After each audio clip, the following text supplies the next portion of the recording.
if you're thinking that you want to start taking care of yourself a little bit more, I would consider Cardio Miracle. Cardio Miracle. Sister Palmer really is the expert on this. She has done so much research on supplements, nutraceuticals, homeopathic ways of taking care of ourselves, preventative healing, all kinds of things. And she has found that Cardio Miracle contains so many things that we're needing. You know, the food source has been depleted through all kinds of things, the GMOs, the chemtrails, all kinds of things. And really we have to look at supplements. I mean, that's my opinion, and that's Sister Palmer's opinion, and I trust her. So check out Cardio Miracle. It has so many things in it. The real kick to it is it creates a what's called nitric oxide, and I would suggest you look that up. It's amazing because it gets oxygen into your blood, which does so much. So check it out. I'll leave a link in the first comment. I'll pin it, and if you want to give it a shot, you can click on that link, and you'll love it. Money back guarantee. I know people hear that all the time, but it's legit. It's legit. If you don't feel like it's helping or working, you can get your full refund back. So check that out. Okay, a couple of interesting things. The last video I did, it's a title of something about the Christian persecution. That's a small portion of it. And then the rest is about the flood, about the drought and how biblical or Book of Mormon, let's say scriptural people, dealt with famines and droughts. So I think it's pretty much official in Utah. You know, like I said in my last video, the Pioneer Corridor. If you haven't seen that last video, check it out. I think it's really a good one. But the Pioneer Corridor in the west of the United States is really going through a crazy winter, like no snow. I think it's record-breaking now of how little snow we've had. So we've heard all kinds of wards and stakes, fasting last week and praying. Sue and I went to the temple this morning, and if you guys have knowledge of if you're a temple worker or whatnot, I'd be curious to hear if there's instruction given on what's appropriate to pray for, and what is if you're given suggestions of how to pray during the ceremony. I'm just curious because they're pretty much all very similar. So that kind of, but sometimes we get in a habit of just copying people too. So I get that. But today was praying for rain and snow, not just moisture, but rain and snow. So I thought that was interesting, especially after the last video I did. Okay. Now we're going to get into what I'm taking a little different approach on this now, on the second coming. The whole purpose of this channel for a long time, and still, Watcher Palmer is watching for signs of the second coming, preparing for the second coming of our Savior, and the events that lead up to it. Something that came out from our church a couple of days ago, I think gives us a hint to not be looking for it anytime soon. But I'll qualify that, and that's in Utah anyway, in Utah. And I'll give you a reason why. This was in the church news, new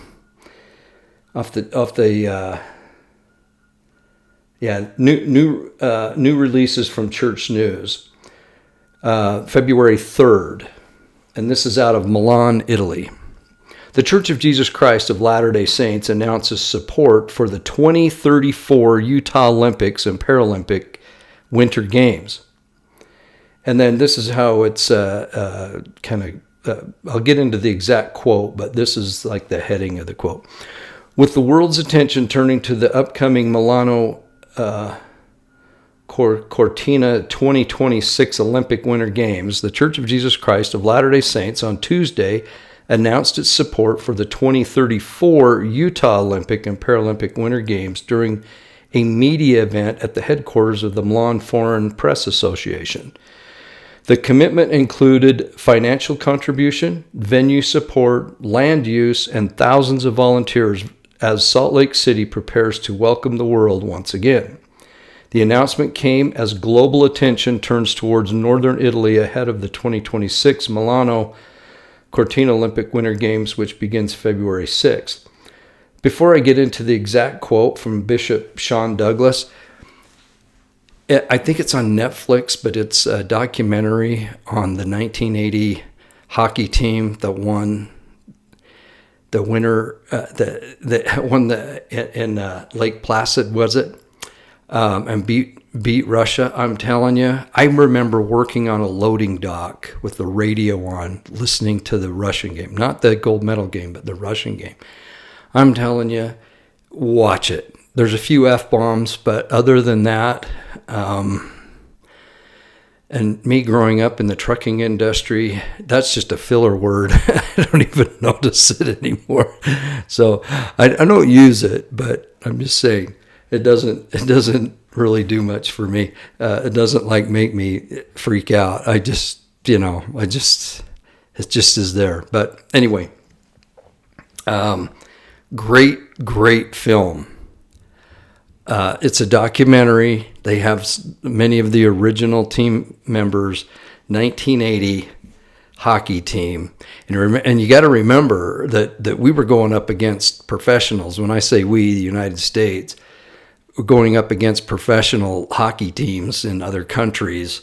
And these were just kids right in college, no NHL guys. It's so good. It'll just put a big smile on your face. Okay, back to this current situation with our church, the Church of Jesus Christ of Latter-day Saints. So here it is. During the event, Bishop Sean Douglas, second counselor in the church presiding bishopric, read a statement outlining a broad commitment to support the success of the 2034 games.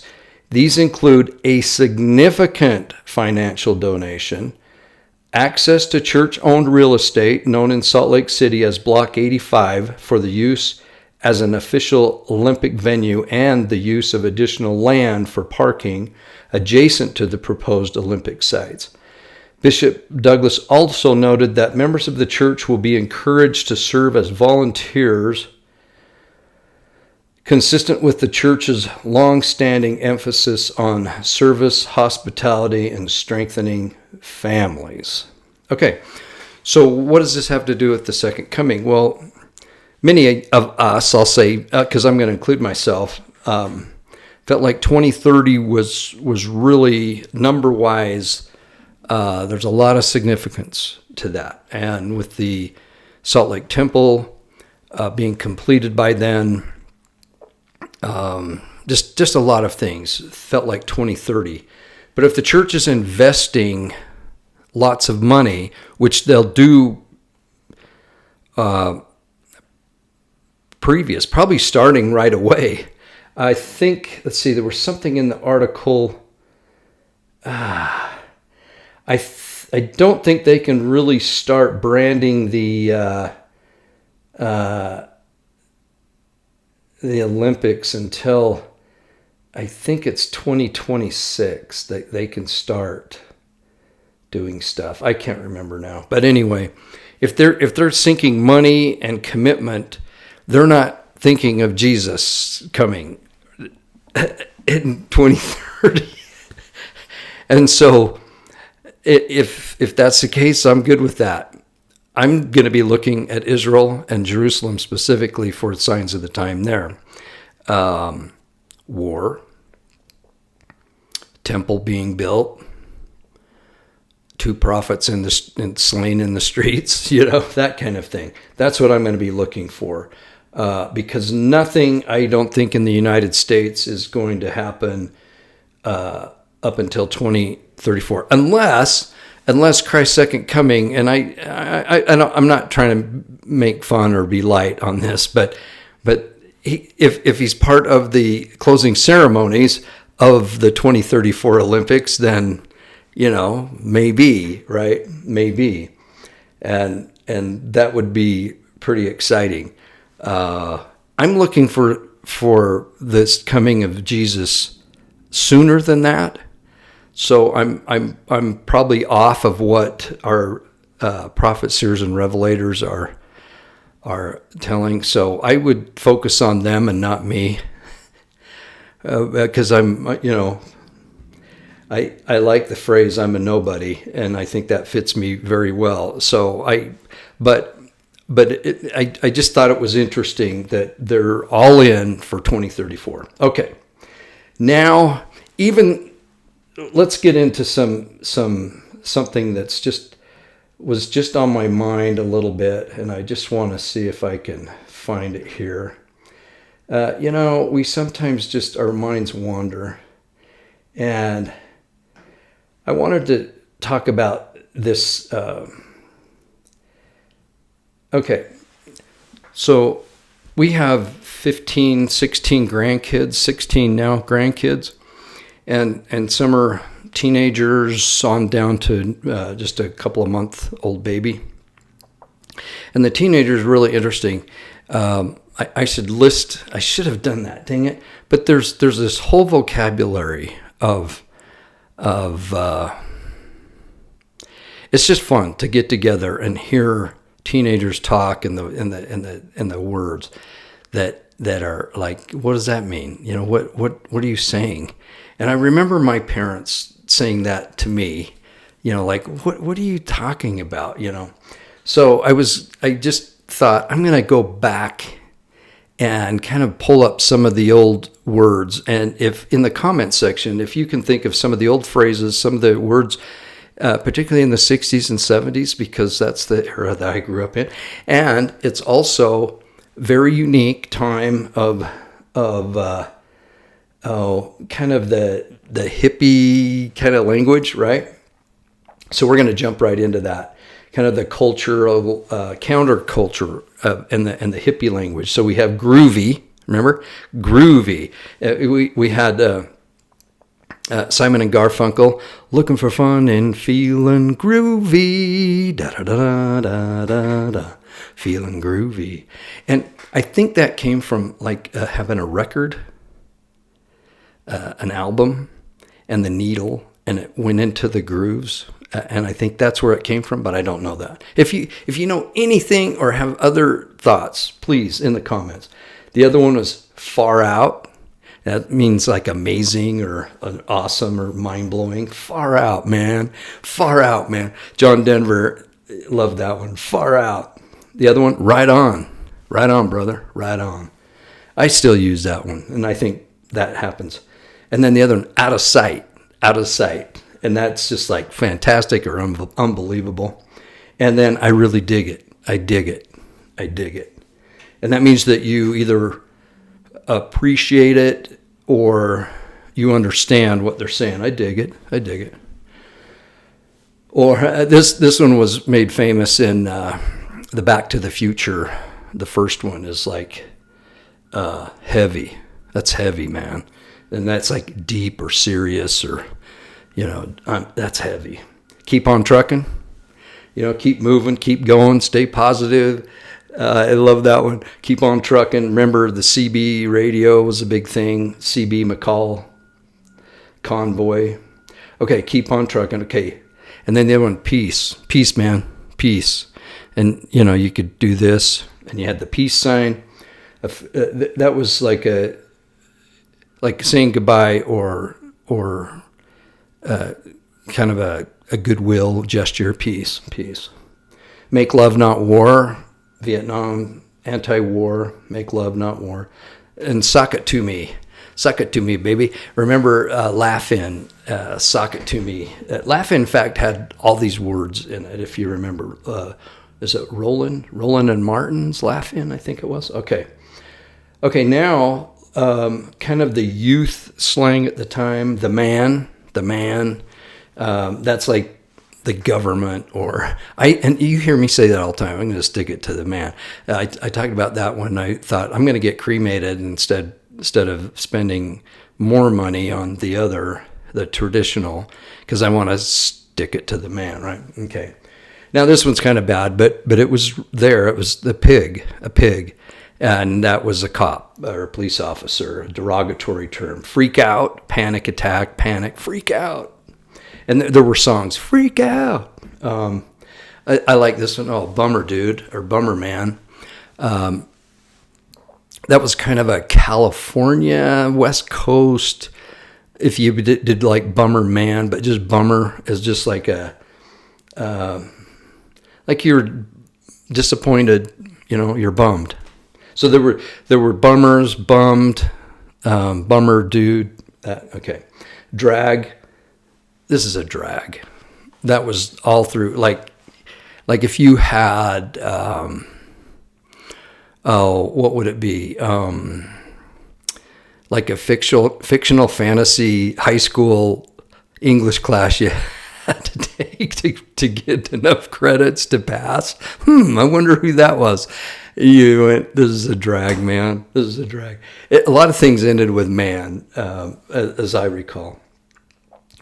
Split. I got to split. Hey, dude, I got to split. I got to leave. I got to go quick. Oh, man, I'm going to crash. I think that's still used. I'm going to crash. Meaning you're going to go take a nap, go to sleep. You're done. You're going to crash. Okay. Book it. I got to book it, man. I'm late for class. I got to book it. Book it. Now, isn't that, it just flows. It makes sense to many of us. But think of people who never use that. Book it. Like it probably did have to do with school because it's a book. Book it. And that man, I mean, like if the guy was really an athlete, you'd go, man, he can really book it. Okay. Oh yeah, lay a trip or a guilt trip on somebody, lay a trip on someone. And don't flip your wig. Don't flip your wig. Like, don't get upset. Okay.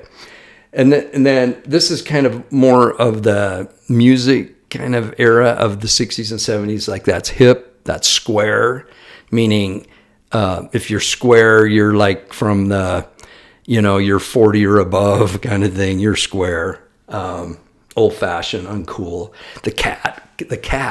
That's a guy, especially a cool one. He's a cool cat. He's a cat. We had a guy in our ward growing up, Russ Lumberg, probably shouldn't say name, but he played the accordion and he had a hairdo and sideburns, and we called him the cat. He was a cool dude. A chick, nice, attractive. I remember on my mission when I was in Newfoundland, they called instead of calling them chicks, if the girl was cute, which in Newfoundland, no offense to any Newfies, but if you had teeth, we were as missionaries like, dang, she's got a good set of teeth. She was cute, and they were called duckies. You're a ducky, cute, chick, okay, or attractive. You all know this, guys. Foxy. She is foxy. She's a fox, right? That meant very attractive. Okay, jive. We know the Bee Gees. Jive talking. That's no nonsense. Don't give me the jive, And boogie, dance. I'm gonna boogie, and freak flag. I don't know that one. Never used that one, so I'm not going to talk about that. Speaking of disco, Bee Gees, so they had their pre-disco, and then they really brought out disco. I was on my mission during the guts of disco, and I am so glad. It just did not resonate with me that much. Although, every once in a while you're listening to 70s music and you hear a disco song and you kind of start moving. Okay, here's the California hang loose. Kind of has all to do with surfing and the ocean and the beach. Wipe out, to fall. bodacious.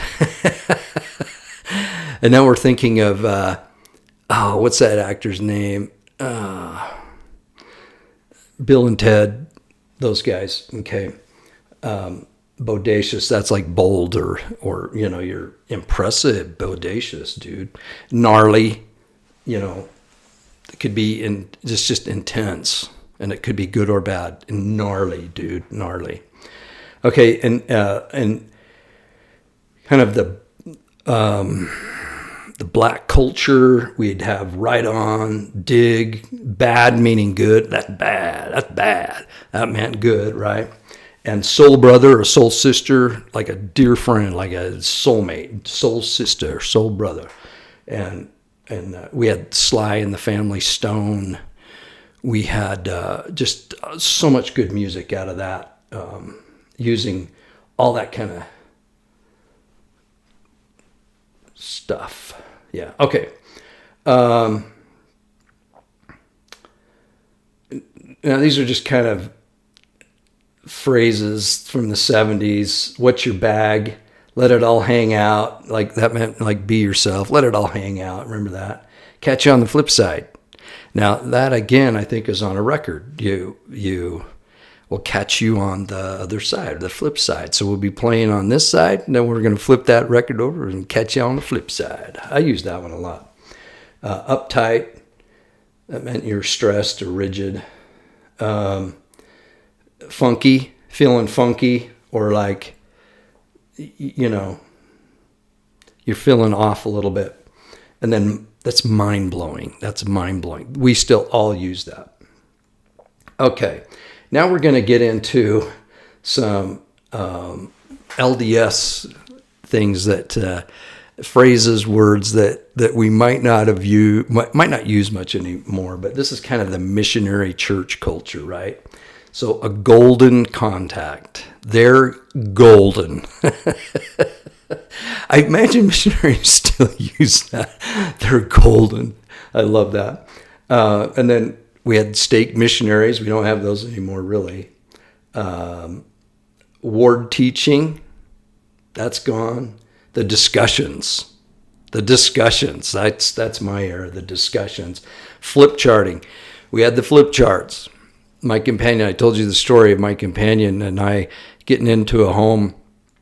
This was in Newfoundland. It was in the middle of the winter, freezing cold. We were out all day. An older couple finally let us in, and they had this little house with a wood floor and a wood-burning stove right in the center. And they were sitting in their chairs, and they had a couple of chairs for us. And we started that first lesson and started, the flip chart. And we'd been out all day, and with the heat, and we still had our coats on. We had these big parkas, and they had, we'd take the hood off, but we had these pockets that were like up high, and we'd keep a golf ball in those pockets to use to tap on the door to save our knuckles. That's all we did was knock on doors, and so we weren't smart enough to do anything else. So anyway, I started teaching. And I was getting my words were slurred. I was getting so sleepy.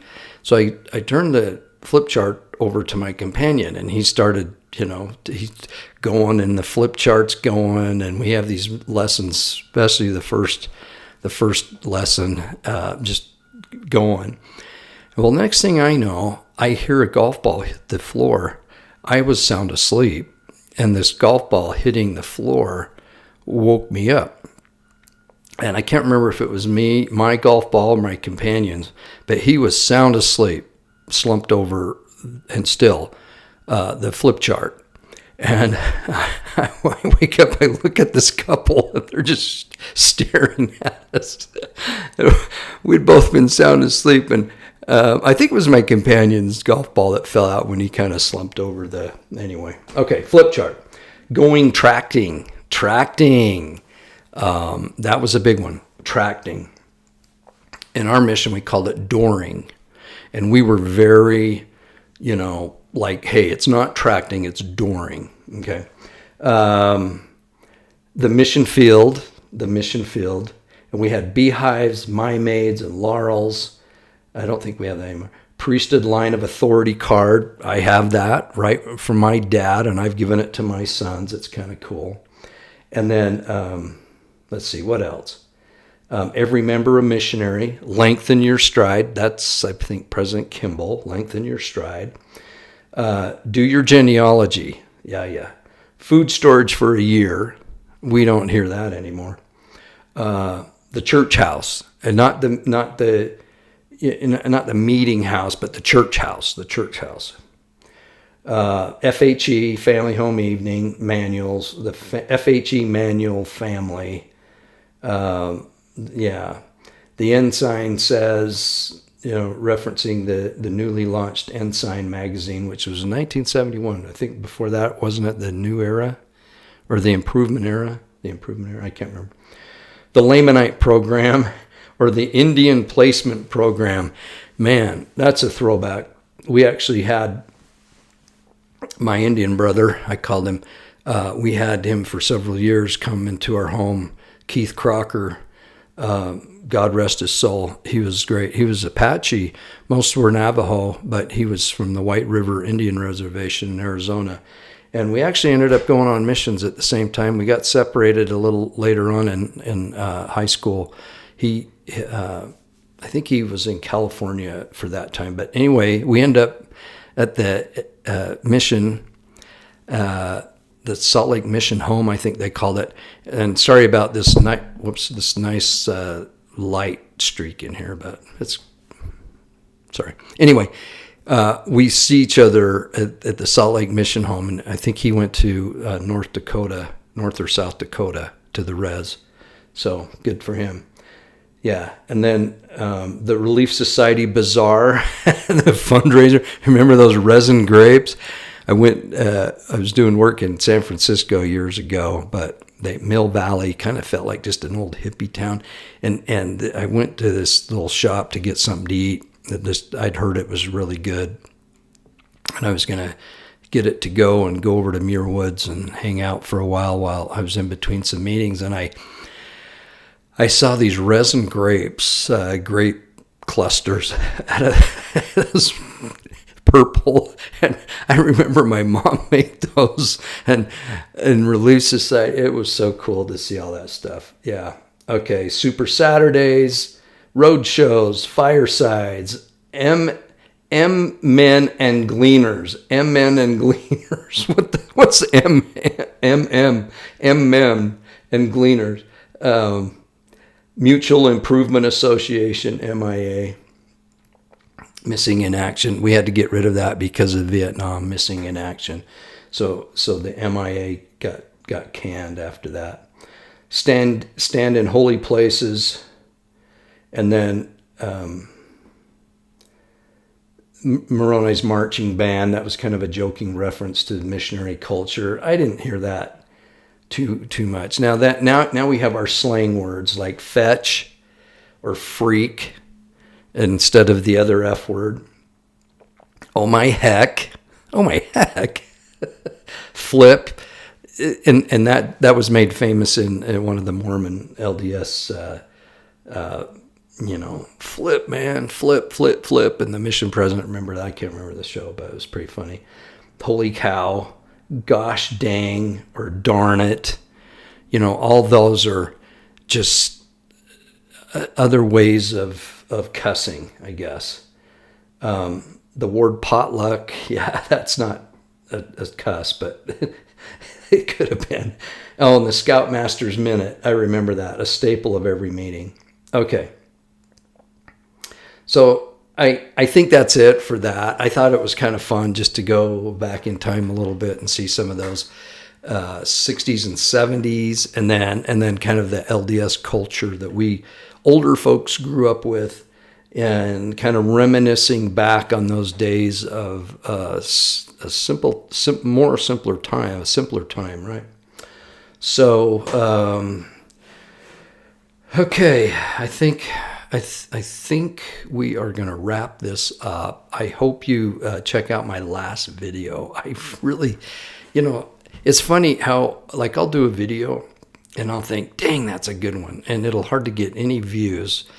And so I know it's not everybody's cup of tea, or things are busy. People are busy, and there's so much out there to listen to. So I get that.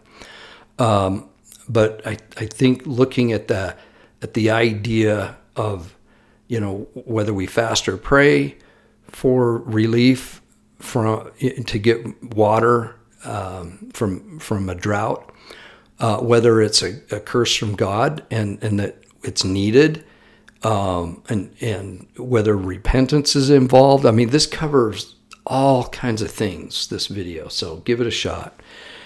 And I think that's it for this video. I don't know if I'll get another one out before we head to Israel. We leave in a few days, but if I don't talk to you, we'll do a couple of short videos. We always like to do one at the Western Wall Plaza, the closest place where the Jews can worship and pray, closest to where the temple once stood. So it's the Temple Mount wall. It's not the wall of the ancient temple. That's gone. As Christ prophesied that would happen. But we'll definitely do a video from there. We'll also hopefully check in some other places. There's a lot of things going on in Israel, and I know people that are going with us are concerned, but we're going to go forward. Things will be great. There's always unrest in the Middle East, and you just have to go forward with faith. Anyway, talk to you soon. God bless. Bye-bye.